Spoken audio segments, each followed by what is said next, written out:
Mr. Țiriac, thank you for welcoming us to your lovely collection. Thank you for the invitation. It's an honor and a privilege, always. I would like to start to ask you to give us a bit of insight into the story of the collection.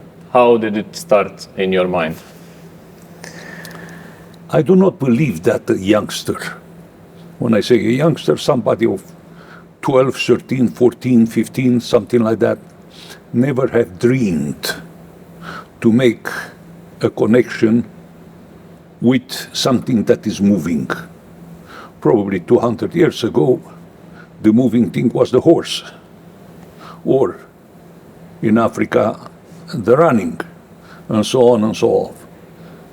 But I believe that from the beginning, the fascination of a child or a youngster was always something that moves on the ground, in the air, on the water, and somewhere else. So the passion comes without you knowing. And then the possibilities for the passion to make it a reality, being that the first bicycle, the first motorbike, the first car, is completely different. And we, the Romanians, that we had, unfortunately, not the privilege to have a normal life, at least my life, like you people today, the freedom to travel, the freedom to information and so on, was something very exciting and very high class and very VIP and very unique to have even a motorbike. I don't talk anymore about cars.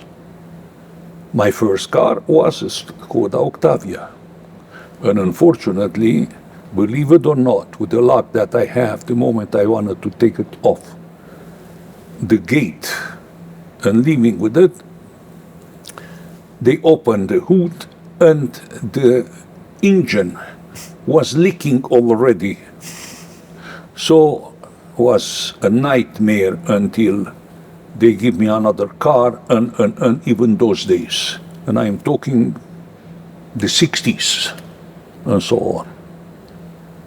With my luck, I was a student at that time, but I was already a Romanian champion for about tennis, for about 2-3 years, something like that. I was in the national team of ice hockey. So I was a rich Romanian because my probably $10, $15 salary, yes, plus the money that you made when you traveled and so on and so on, coming back, because at that time you could have kept $2 of your money that you receive every day, and the rest you were supposed to deposit it at the Ministry of Sports when it came back, who never happened anyhow, and those $10 that you get it stay with you all the time. But being there and having the possibilities to buy a car was something that unbelievable, out of normal, and a student at that time. But a student that I was already under lieutenant, I believe, in the police force, playing tennis for Dinamo. Okay. So saying that, the first day that I show up with the car at the university, that my decan, I believe there was a certain Mr. Shiklovan, had the Pobeda 1800 something that had probably by that time tractor engine and so on and so on. I show up with the new Octavia, Skoda Octavia, the doorman is opening the door and he takes his hand off the door to salute me, and the door closes. Impressive. And closes on my car. It was one of the biggest disasters of my life. Until I can do that door, to do it properly, to paint it again and so on and so on. So anyhow, that is the time that it started, and that was at the beginning of the 60s. But that was the first car that you had, so the Skoda Octavia. But what was the first, let's say, collectible car that you had? Unfortunately, I didn't have time. I had a passion, but I didn't have the time, I didn't have the means, the economical means, and slowly, when I had the means as well, I didn't have the possibility to put the car somewhere and somehow. Okay. You know, I remember the days when in the 60s you could buy a 300S Mercedes, that what they call the Flügel doors and so on, Yes. with under 100,000 marks. And today, a decent one is around 2 million. So saying that, I always had the eye for things like this and so on and so on. But I believe that, to be honest, that she started with the first Mercedes that I bought in the end of the 60s, a 280S, not SE electronic, because S because it has carburetors, and the Romanian need with a screwdriver how to arrange a carburetor, but in injection they couldn't do it. We had to go back to factory and so on. That I remember. I remember the first time I bought the first Ferrari was about a year after, and so on and so forth. I still have it here. Was a 400i, and I remember that the deal was made with Jody Scheckter. Jody Scheckter was Formula One Ferrari at that time, and he talked to Enzo. At that time, Enzo Ferrari was still alive, to give me, and even they give me, I don't know how much, discount to it and so on, and I bought the first 400i Ferrari at that time. But then again, I didn't have the possibility but to keep a car here, keep a car there. I was domiciled in Monte Carlo since almost all my life, not because of the taxes. Everybody taxes. No, that come much later, just because we had a law here that if you come back, you have in 28 days to give the passport back. Oh.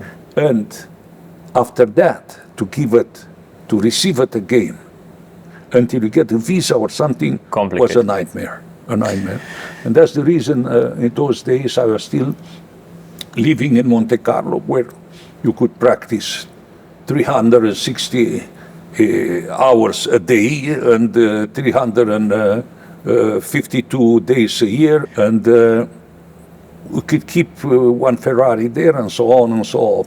I remember the second Ferrari, believe it or not, was a Testarossa, and I had 8 of those.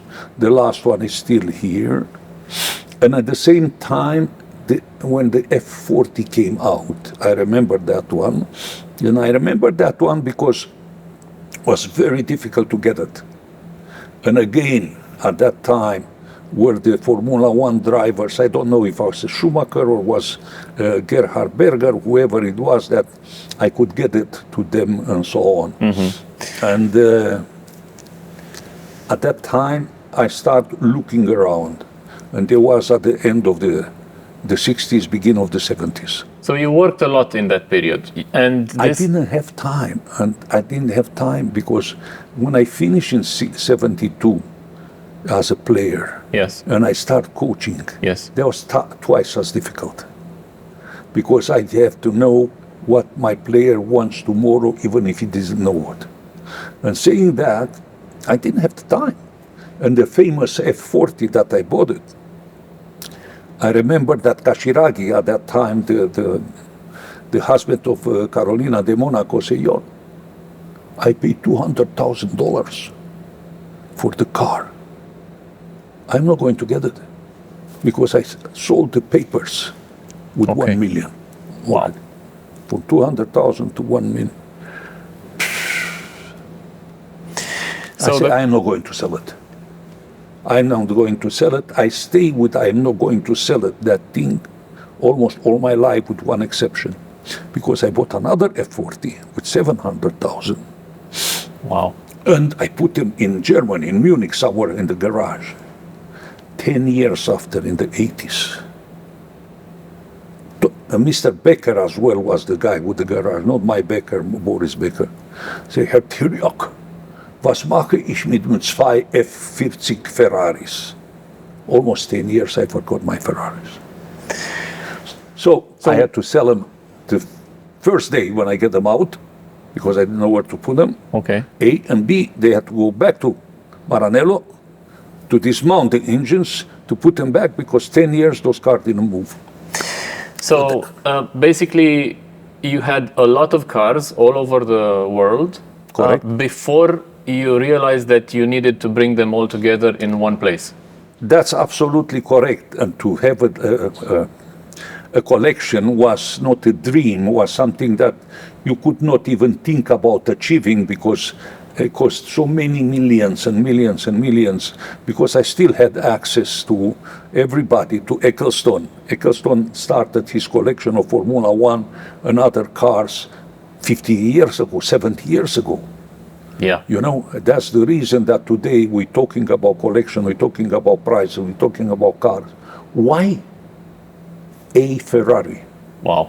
001 of 1958 Yeah.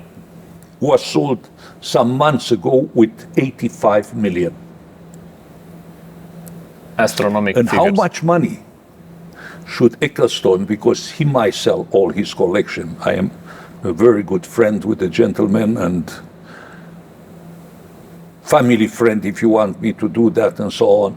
How much should he ask for the silver file for the Mercedes that Fangio won the last Formula One Grand Prix in the 50s? How much is that worth? Unvaluable. Unique. How much? Because here's offers now. Ion, what are we doing? Are you going to sell some? I said, Bernie, I can sell some, yes, but the only one that I have two exactly the same, I would sell. The rest I would not sell ever. Many of the cars that are now in the collection have belonged to important people, celebrities.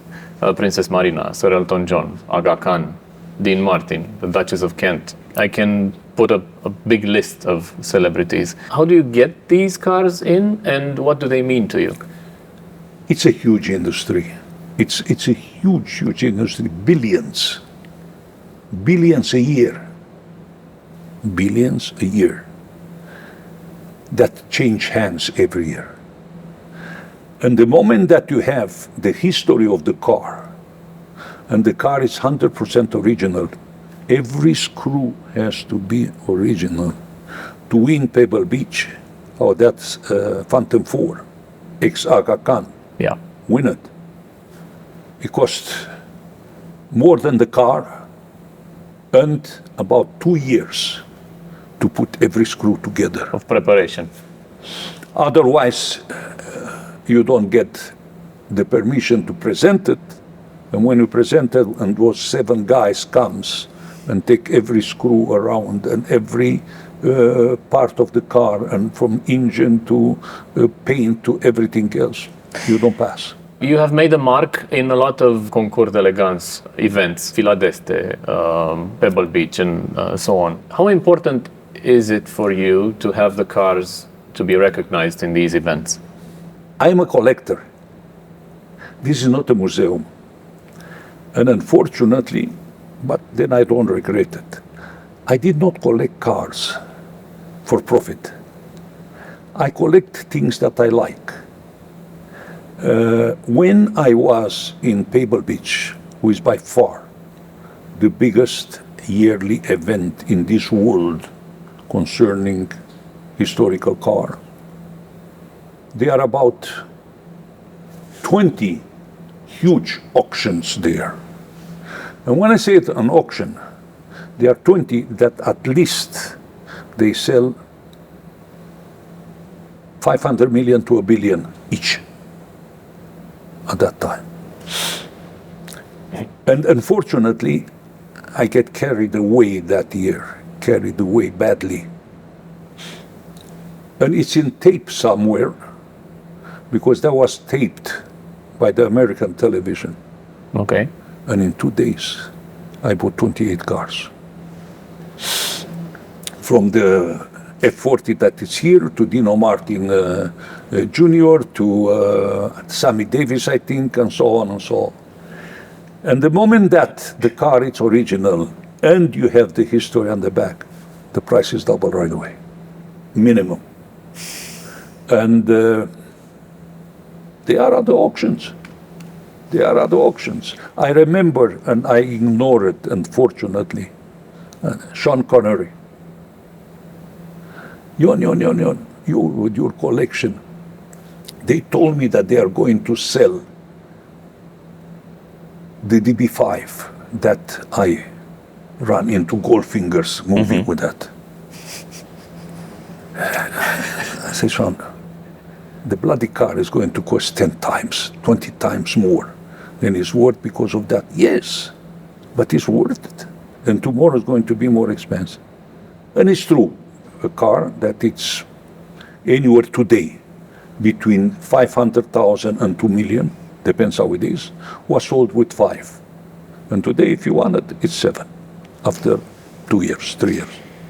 You mentioned Sean Connery. I guess you've met all the important people in the automotive world. Which are the figures that are closest to your heart in terms of impact that they made in your life? You know, I was born in sports. Yeah. I remember being 2-year-old, 3-year-old, the first pair of skates that they were given to me, one with the key that you had to screw it. And the problem was that I didn't have the shoes to screw it, even at 3-year-old. But coming back, I think I was born in sports and I'm going to die in sports. And the world was made as it is today by 3-4 people. And I have it on one hand. The first one, it's Avalanche, that very few people remembers, the president of the IOC, International Olympic Committee, in the 50s. Avalanche. Then by far, Samaranch, the second one that came. Samaranch was the biggest politician and the smartest guy that was made in sports. He blew up the Olympic Games with 2 zeros on the money. The which Olympic Games? Not the professionals. I remember when Kili get his third medal, because an Austrian, I don't know who won, Schranz won the downhill, but he gets $600 from his butcher in his village there to buy a pair of skis and a boots, and he was considered professional. Wow. And Kili who is a friend of, no, I couldn't say friend of mine, I know the gentleman. Even I had somewhere a pair of skis dedicated by him, I don't know where they are. Was 3 gold medals at the Olympics, but I told him that that's fake.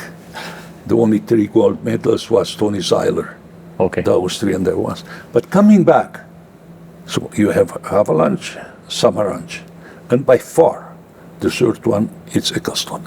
Wow. Eccleston, because in the 60s, in the 50s, Formula One was a gathering of 2, 3, 4, 5 people around with maybe a little track with a couple of tools and so on and so off. And they were doing the races, Formula One, beautiful even those days, thousands and hundreds of thousands, whatever it is, and so on. But it was very amateurish, not professional, you know. Say, well, what time we gather tomorrow to practice? Let's see if it's raining, if it's not raining, what time, when, and what, and so on. And Eccleston was there. He was the head of Brabham at that time, Brabham. Yeah.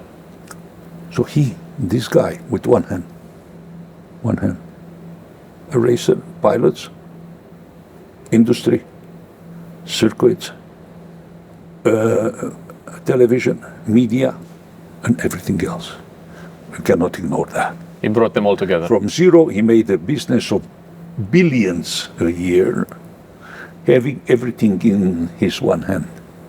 Completely different from motorbikes, because motorbikes are the industry, he holds everything. Yeah. Now that Eccleston sold it and so on, I am very, very surprised that they survived that much and was not starting a fight between industry and the racers and this and that.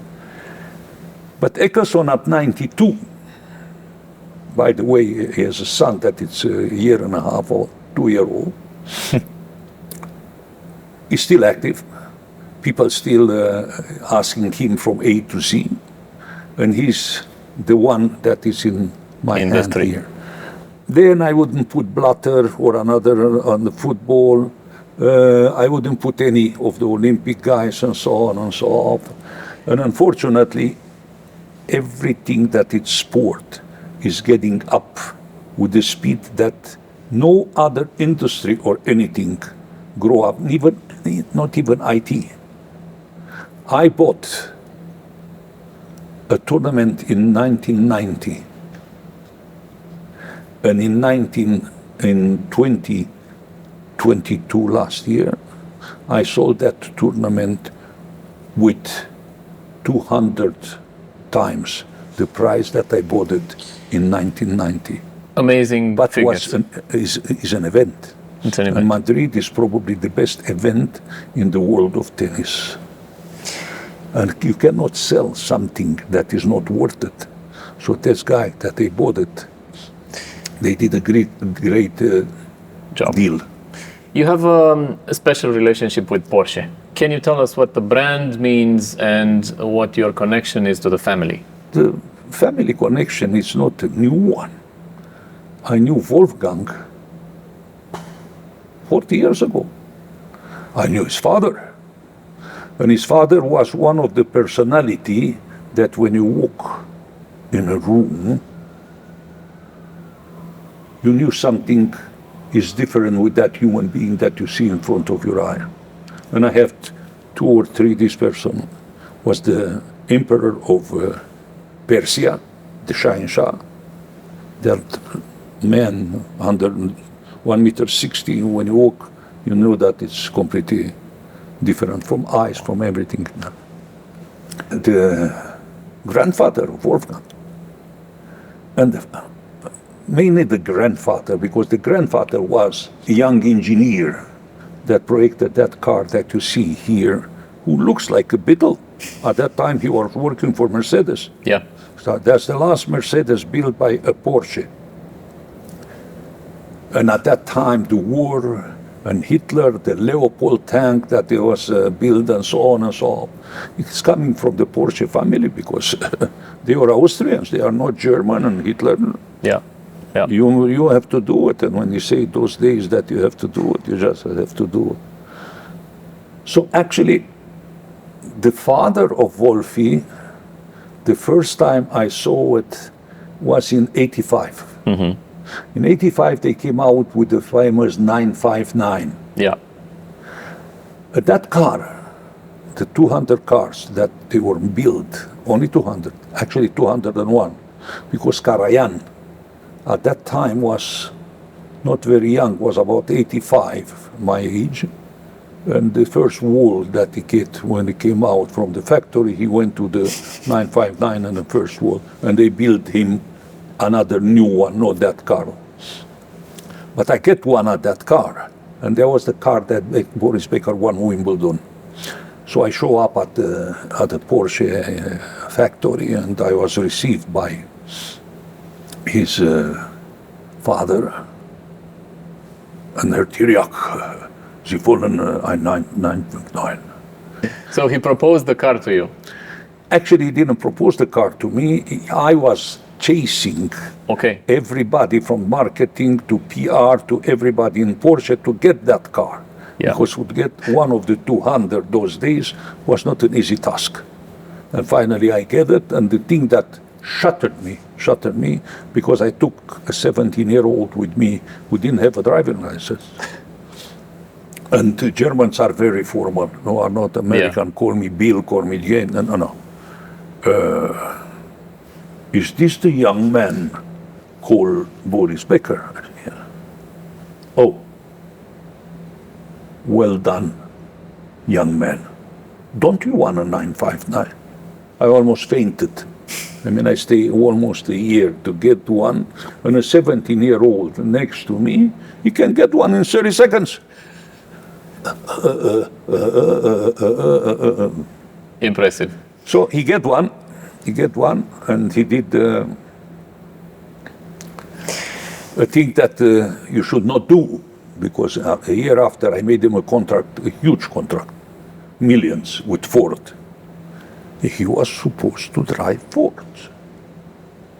And he was caught in Switzerland with a Porsche 2 months after having his driving license, with almost 200 kilometers in a thing that the Swiss are Swiss.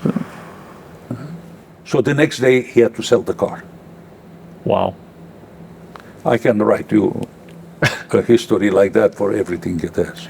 I would like to ask you about the unique Rolls-Royce Phantom collection that you have in the gallery here. How difficult was it for you to gather all the cars? Because it is unique. Always you find cars.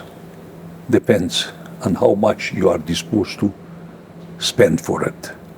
The most difficult cars are the one that almost doesn't exist. And for that reason, even the price is high. The Phantom 4 Rolls-Royce was built in 1953, 54, something like that. Yeah. And there were built 16 of them. Yeah. 2 of them were test cars destroyed after. At that time, Rolls-Royce built the chassis and engine. And you, the owner, after you bought the chassis, you go to a carrossier here, to a carrossier there, bodybuilder here, and do whatever you want. I think 3 or 4 from those were built exactly like the Aga Khan one. Yeah. I think that still the Queen of England, the King of England, I apologize, has 2 of them. Mm-hmm. I think that the King of Spain has 2 or 3 of those, but because they were sold only to royalties. Okay. That's all. To royalties, you know. 1 of Saddam is gone, 2 of the Shah of Persia gone, and so on. I think exist 4 or 5 maximum, and I have 2 of them. It was very difficult to get the first one, Aga Khan, who is a little bit special. It's opening on the front, and it took me about 2 years to do it, and actually not in England, believe it or not, in Miami. Yeah. The Rolls-Royce owner of Miami, of Florida, if you go in that garage to see cars, how much is that? 15 million. How much is that? 12 million. How much is that? 3 million. How much is that? Wow. Do you have one of $500,000 to, because I want to buy? No. Why? Because it's not worth it for me. And he made me that car, and he say, I guarantee you that you win Pebble Beach. And I did. And you did. And I did. It's unique. Somewhere I have a picture with Nadia, and Nadia came there when I took the trial. I drive it and this and that. And he won Villa d'Este also in Europe. Villa d'Este is the biggest one in Europe. Yeah. And he can win everything. He won Florence, but I stopped going all over the sea and so on and so on. Again, the fact that I have Phantom 4 probably makes me quasi unique in the world, because the ones, I know 2 of them private, the Phantom 4, they didn't want to sell it, I would buy them. But those guys, they don't want to make a collection and so on. They have those cars. You know, one is the Princess Anne X car, and the other one is another prince somewhere. So basically the fact that you own these Phantom 4 models is almost as important as owning all of them, 1 through 7. How many cars are in the collection right now? It's a very, very difficult question to answer, because I don't know. I have somewhere around between 350 and 400 cars. Wow, 350 to 400 cars. And out of these, I understand basically most of them work, no? All of them. Everything that you see here, these 200 cars, I think it's 200, 190. Yeah. It has to work. If at the end of the month, when they start, dunk, if one doesn't work, goes on the back there. Goes on the back there, where I have my people there with the restoring and things like that.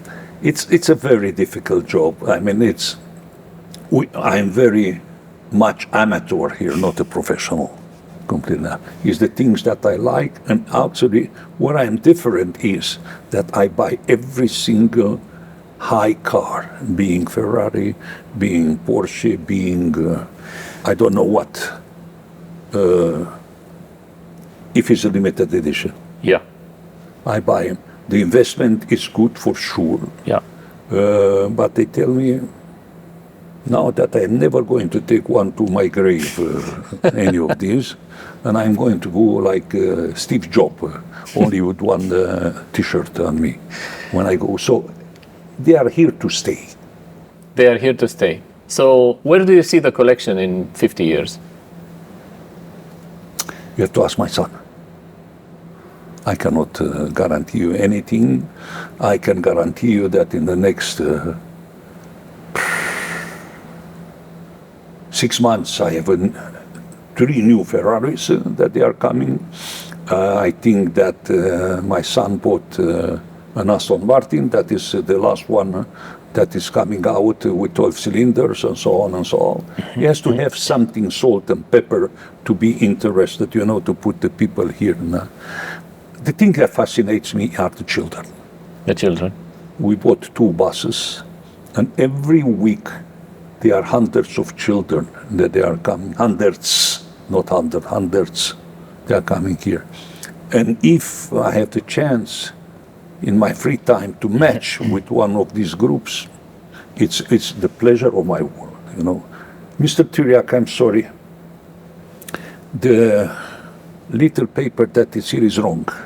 This Mercedes was only registered in 55, that it came out in 55. How old are you? 12-year-old? 13-year-old? And? Well, they told us that they are coming here 2 months, 3 months ago. I read everything that I could read. I'm very passionate. So I said, okay, each of you choose whatever you want, and you can go home with it.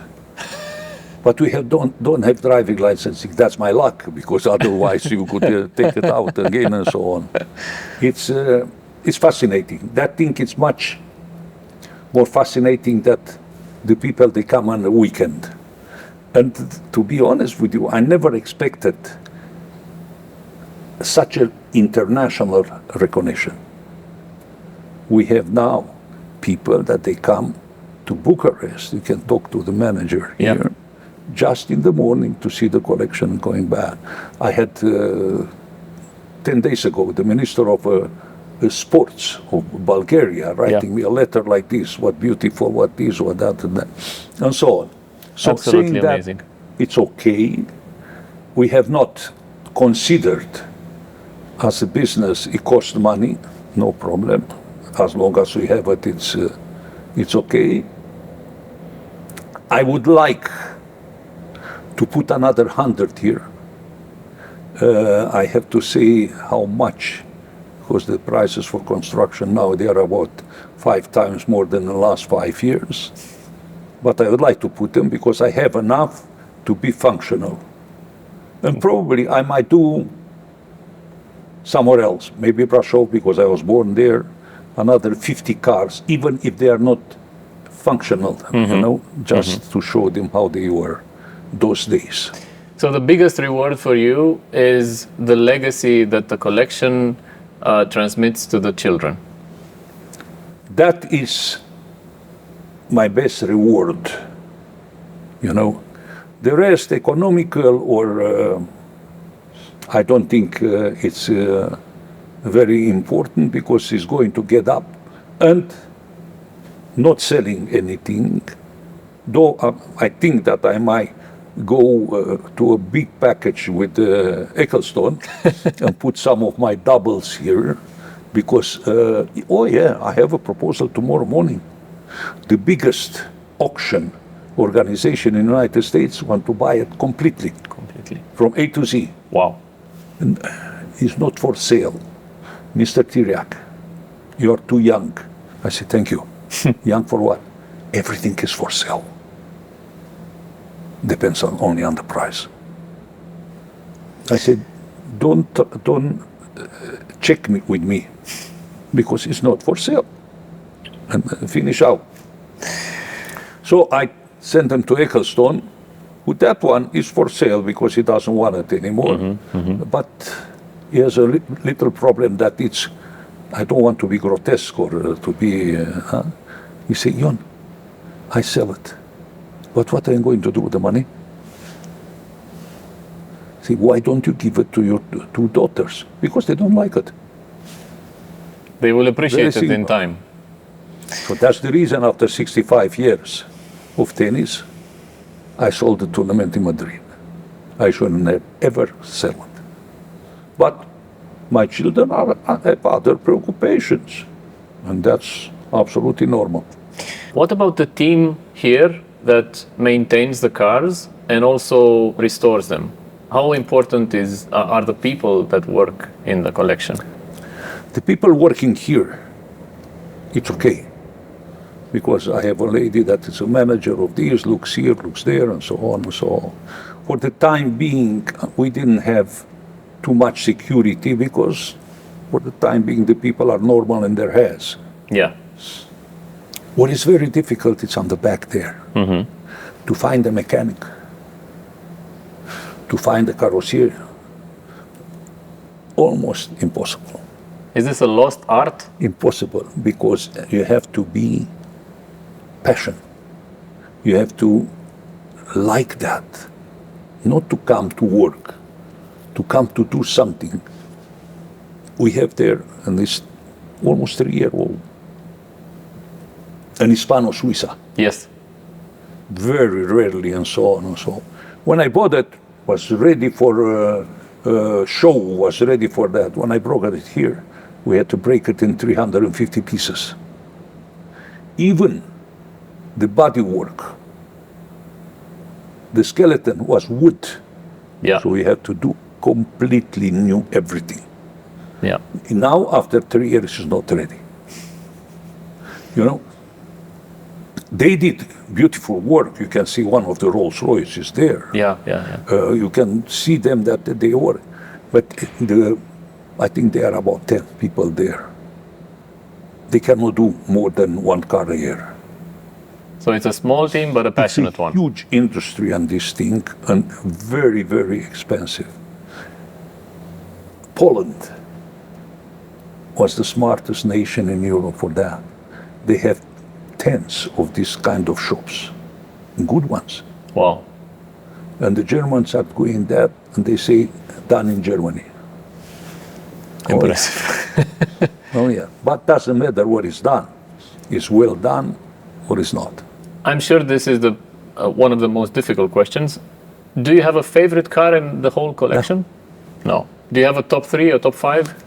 No, there are cars that I like them because I consider them the circle of 500 plus. Yes. Everything here is almost to 1,000 horsepower. Yeah. When you're going up here. Yeah. And so on. The power in a car, you might need it once a time. Well, once in your life. Yeah. Once in your lifetime. At that time, to get up and get down and so on. The rest, yes, there are machineries now and so on. With electric that is coming out, it's different. Let's put it different. I don't know how different is it, and I don't believe that the electric is the future. I think that something else is coming, maybe magnetic, maybe hydrogen or something like that, for sure. So saying that, I don't have one. I am addicted to horsepower. Yeah. I am addicted to design and addicted to the brands that they are already made for the last 100 years. That's what I wanted to ask you. Nowadays, we are in a moment where the automotive world is shifting from combustion engine to electric, and it seems to be going this way. It seems to be the follow-up of a political decision more than a technological one. But there is something about the cars from the past that probably will not be applied to the cars that are built now. So for example, if you take an AMG now, that's very powerful and very performant, comparing to an AMG from the 90s. In 50 years' time, we will remember the AMG from the 90s, but who knows if we will remember the powerful AMGs from today. It's going to be historical. You know, I mean, I have my hunting collection as well. Yeah. And the only thing I could not add to it is a mammoth trophy. Though they still sell mammoth trophies in Russia now, but you have to make sure who you buy it from and what it is and how much documents they have and so on. I don't see that a car with explosion, meaning fuel and so on, in 50 years, in 100 years, is going to be a mammoth. No, but it's going to be a part of history. And even that part of history is going to be, if you took economic, much more expensive than today. And more rarely and rarely and rarely. You know, look at Dacia. There are a lot of Dacias 1.3. Yeah. But they're going to find a good one. A working one. Never. You know, a good one. When a good one is done, 100%. One is done like this, but there's the other screw. The other one is done like this, but there's another engine, and so on and so on. And that's yesterday, not 50 years ago, and so on. So I think that the history is going to stay. The cars here are special in themselves, but do you have a story that's close to your heart regarding any of the cars here? Yeah, I cannot forget my first Testarossa. And more than that, it's even bigger than that is the Mach 1, the Ford, that I bought with the first case of my first final of the Davis Cup in 1969. Wow. And at that time, I think I paid somewhere around $2,000 for the car. You know, it's a Beetle here that belonged to the mother of my children as well, and that it's 25-year-old now. But I remember buying a Beetle in Bucharest. Mm-hmm. And at that time I went, it was a bank that, I can't remember the name of the bank, those communist years in 1970 something. Mm-hmm. And I paid with 4 coupons of dollars, meaning for banknotes. Yes. 2 of 2,000, 1,000 and 1,000, and 2 of $1, because it was $2,002 the car. You know, and I believe, I remember that I stayed 3 days. Yeah. Because they cannot believe that it does exist, $1,000. Wow. A banknote. The banknote. They went to the National Bank, they kicked it out and so on. But that was the way that we were paid playing Tehran. At that time, the Shah was still there, and they pay usually in cash money. So basically, the stories of the cars that you bought in those days belongs to my past. That's the story of my car. That I bought 2 Porsche GT, 2 RS, 2 of them, because one was silver, the one was red, and so on. Now I bought 2 pur sang Ferrari, one to have it in Emirates and one here. That's different. Can I afford it? It's good, beautiful machine. Unbelievable, beautiful machines from everything. But the past is the past. And how the mother of my children say, I cannot break the story with my past. I still have my feet on the ground, and that was it. I am so old that I remember the Second World War. I remember the aeroplane bombarding Brasov, and so on. I remember the first Pobeda that I ever saw in my life. I remember my 12 Javas 250, 12 I had of them. And I remember the first cars and everything. Mach 1, Mach 1 was a space shuttle When in you bought it. 1970 Yeah. when it came here. I mean, they never saw anything like that. They never saw a car. The impact of the supercars in the 60s and 70s and 80s was bigger than the impact of Absolutely. the supercars now, isn't it? Much bigger. But then again, you compare apple with Varza. Oranges, with, yes. Apple and oranges. You know, oranges. You have to compare the number of the vehicle on the road. Yeah.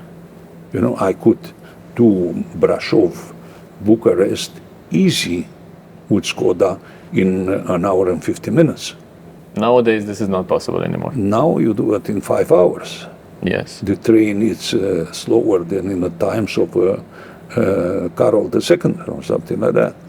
So basically, you see the combustion engine cars now being, in the future, more like race horses, let's say, because we haven't left horses out of our lives. We love them as well, even though we moved to cars. The I transition. don't know if it's for this interview or not, but yesterday, I don't know if it's 2 kilometers or 2.5 Yeah. from the arch to the Casa Scântei here, Yes. the Scânteia house. Yes. I made it in 45 minutes. But that's nothing new. Nothing new. In the 60s, I used to live in Rome. I lived 7 years in Rome in the 60s. Yeah. And I was betting my life on it that in 20 years, nobody's going to circulate anymore. Not only that they circulate, that the cars are double the size, because the 500 those days was 50% of the cars in Rome. You know, the world changes, but you have things that you cannot change. Yeah. And that's called history. And the people are, if Rome, Florence, and Venezia wouldn't have those tens of millions of tourists a year, they would be bankrupt.